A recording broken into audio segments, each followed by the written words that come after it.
The purpose of this training video is to provide all staff, counselors, volunteers, and church leadership with a clear understanding of how to recognize symptoms, reduce situations, and report sexual abuse or molestation while at camps. You see, prevention is a priority for the protection and safety of our children, our churches, and our camps. This video is divided into 4 segments, with a time for review at the end of each segment. Take time to discuss and review statements or questions before advancing to the next segment.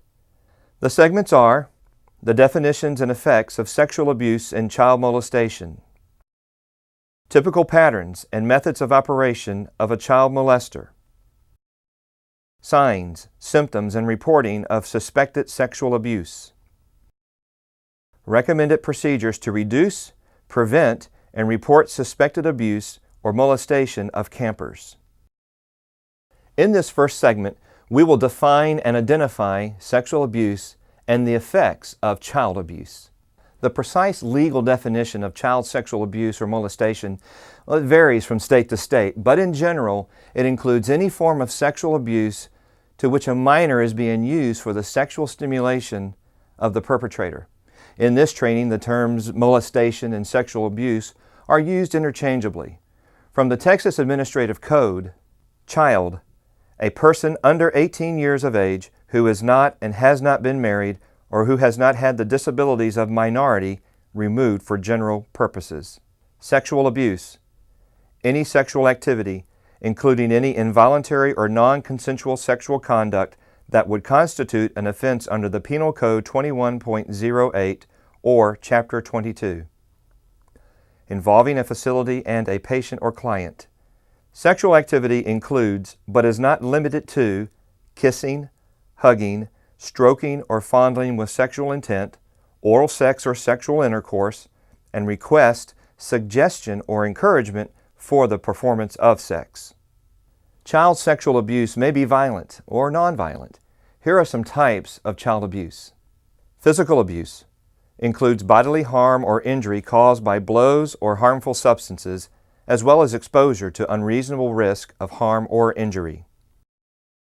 Emotional and psychological maltreatment attacks a child's self-image, often through labels and ridicule. Neglect is the failure to provide for a child's physical, medical, emotional, and safety needs. Sexual abuse can occur through showing and communicating, as well as through touching. Not only forced activity, but also permission and persuasion can be abusive. Non-touching sexual abuse offenses include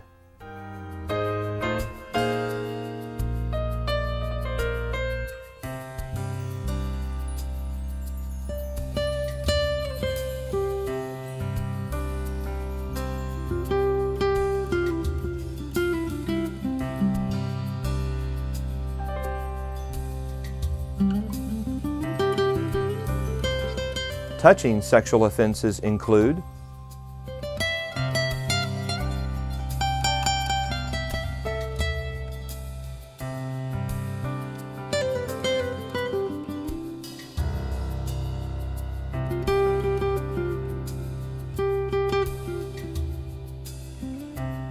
other types of abuse, abandonment, and threats of harm. Child sexual abuse or molestation is criminal behavior that involves children in sexual behaviors for which they are not personally, socially, and developmentally ready. Studies by child development experts have stated, abuse and neglect may affect children's physical, cognitive, emotional, and social development, resulting in aggressiveness, anxiousness, the inability to control emotions, depression, and learning difficulties, among other problems. It goes on to say victims of child abuse often suffer from inability to trust, which leads to problems in relationships, feelings of guilt, anger, and low self-esteem, a tendency towards alcohol and drug abuse, eating disorders, suicidal thoughts, and suicide. These effects continue long after the abuse has stopped, even into adulthood. Victims of child abuse also tend to engage in criminal activity at a higher rate than the general population, more likely than others to engage in risky sexual behavior. However, the greatest loss to society comes from lost innocence, lost hope, lost joy, lost potential. But in the life of a child, it may mean loss of faith and trust in God.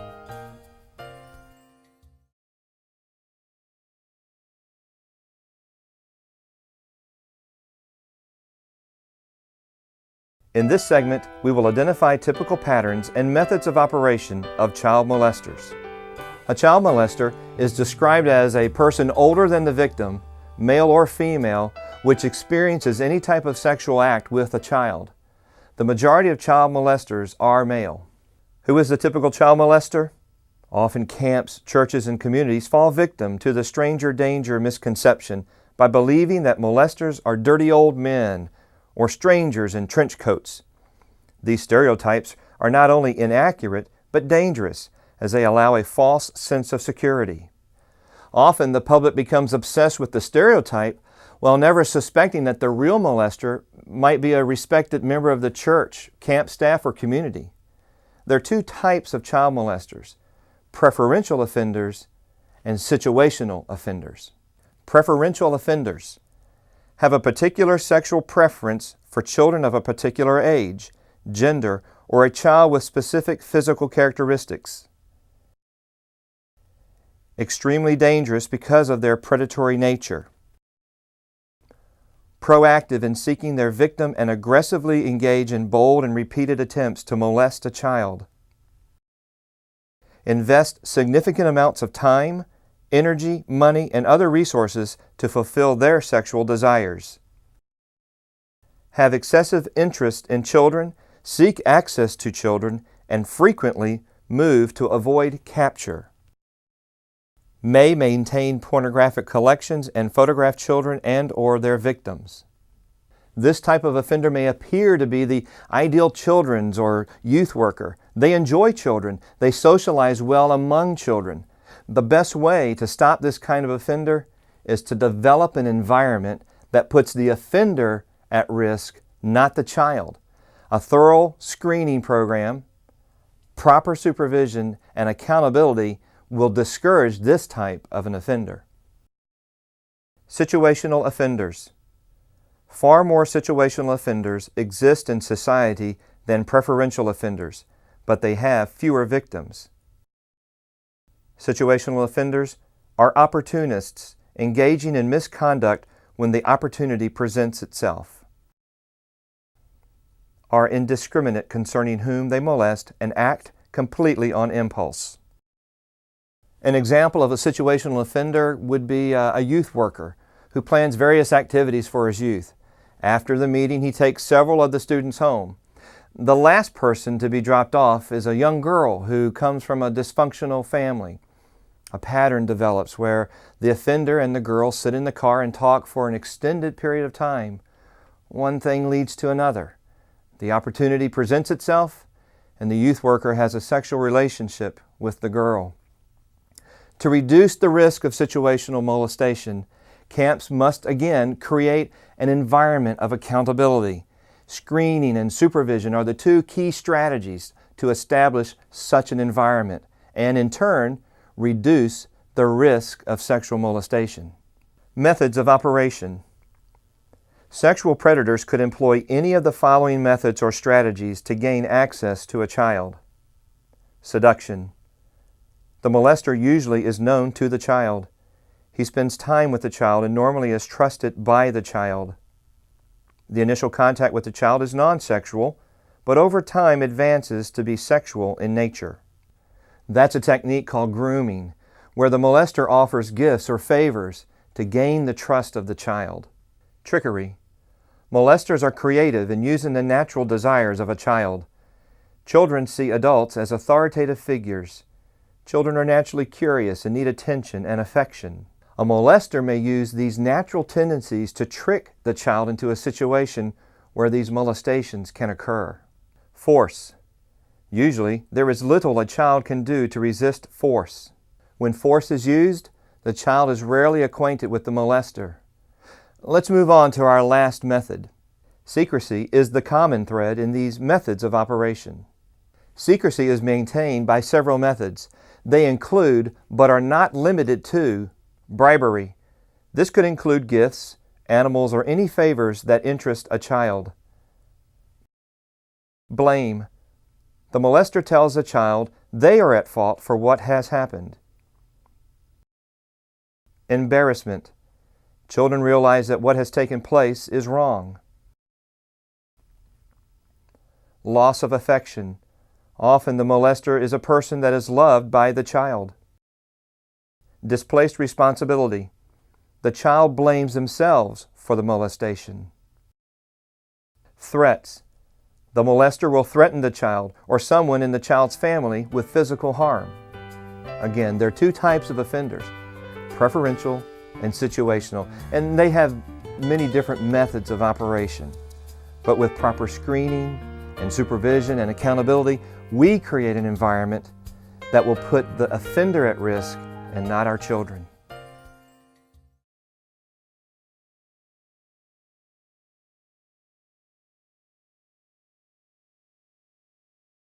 This segment will teach warning signs and symptoms of sexual abuse or child molestation, recognition of these signs, as well as recommended methods of reporting suspected abuse.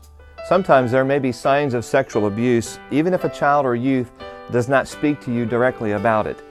There are many symptoms to look for that may indicate that abuse has occurred, especially if more than one symptom is present. Listed are some symptoms that may present themselves in a child or youth that is being sexually abused. These symptoms may be serious indicators of sexual abuse, and a person noticing these symptoms should pay particular attention to a child that exhibits them.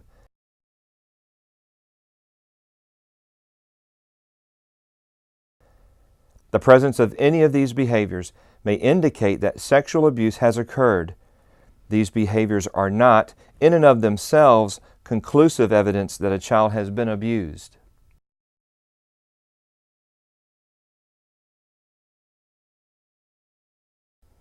Did you know most children are abused by people they know? Many people are afraid of reporting sexual abuse.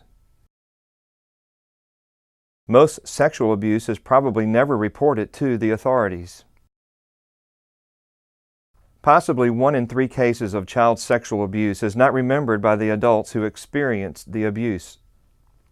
The younger the child at the time of the abuse, and the closer the relationship to the abuser, the less likely as an adult the individual will remember the abuse. Other children are often the perpetrators of child abuse, especially if they have been abused themselves. Other signs of sexual abuse to watch out for: workers who spend a large amount of time with kids, or workers who prefer the company of children over adult relationships. Workers who will single out one child for special attention. Workers who spend money on other people's kids. Workers who own children's books or games or toys even though he or she has no children. Workers who spend a lot of time on the internet. Or workers who shun accountability. Look for these patterns of behavior because they are often recognizable signs of sexual abuse. How to report abuse while at camp. Remove child from immediate danger. Call 911 only if an extreme emergency exists. Immediately report abuse to the licensed youth camp operator. The licensed youth camp operator must call the Department of State Health Services. Complete an incident report form gathering as many details as possible. Church and parental notification will be the responsibility of the licensed youth camp operator. When reporting a suspected abuse, please remember the sensitive nature of this type of report, and whenever possible, maintain the highest level of confidentiality. State law requires all citizens to report suspected abuse. The reporting agency in Texas is the Department of State Health Services. You do not have to give your name when you report child abuse. The child abuser cannot find out who reported them. Suspected abuse is sufficient reason to make a report to authorities. You do not need proof. Your call may make the difference in the very life of a child.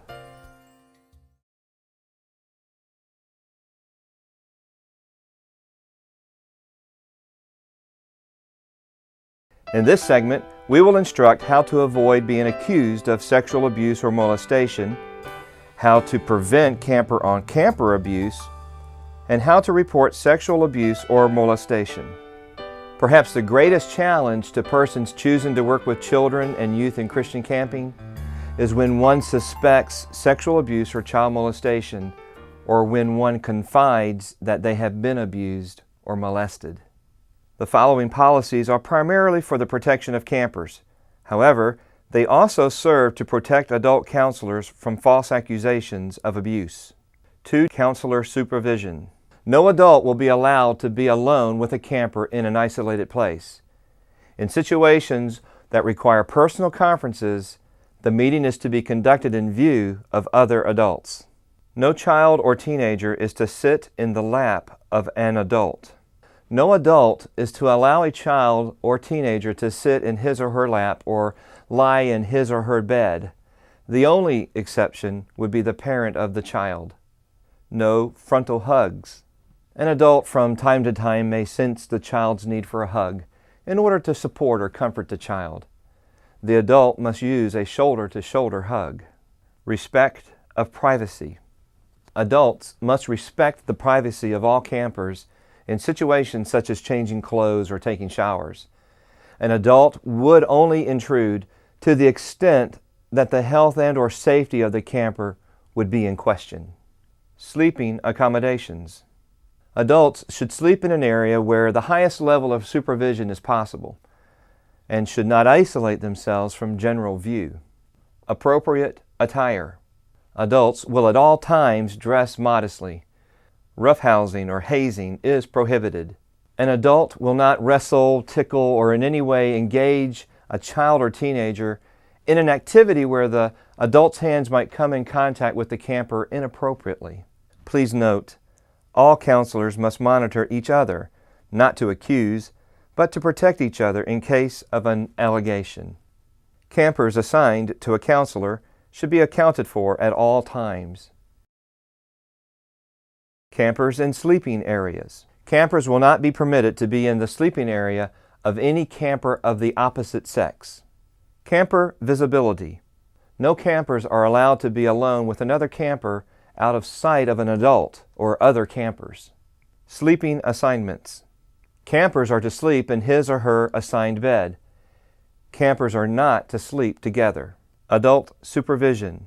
Adults are to supervise all activities of the camper, both organized and unorganized. Supervision during swim activities. Close supervision by adults during all swim activities is mandatory. Older campers. Older campers who tend to spend a great deal of time with younger campers should be encouraged to engage in activities with their own appropriate age group. Reporting by a camper. When a camper reports a situation that makes him or her uncomfortable, the counselor must take action to protect the camper. The adult who has witnessed or who becomes aware of any form of abuse of a camper must inform the youth camp license operator as soon as possible. Investigation of allegations. Counselors are not to investigate the allegations. Counselors are to report the information to the youth camp licensed operator as soon as possible. Reporting. The counselor is to submit to the youth camp licensed operator a written report of how he or she gained the knowledge of the allegation within 24 hours. State reporting. The youth camp licensed operator is to report by phone, followed by fax, to the Department of State Health Services, Environmental Health Group. If the abuse happens on the campus of the Texas Youth Camp, it must also be reported by the licensed youth camp operator to the Office of General Counsel Investigation Section. When a child or a teenager confides in you, assure him or her that you care, that you're listening, and will do whatever is necessary to be of help. It is not your role to question or determine the facts or to suggest that he or she was or was not abused. Let them know how much you admire the courage and confidence it took to share what has happened. This concludes the Child Protection Training video. The purpose of you viewing this video is to provide safety and protection of our children, churches, and camps.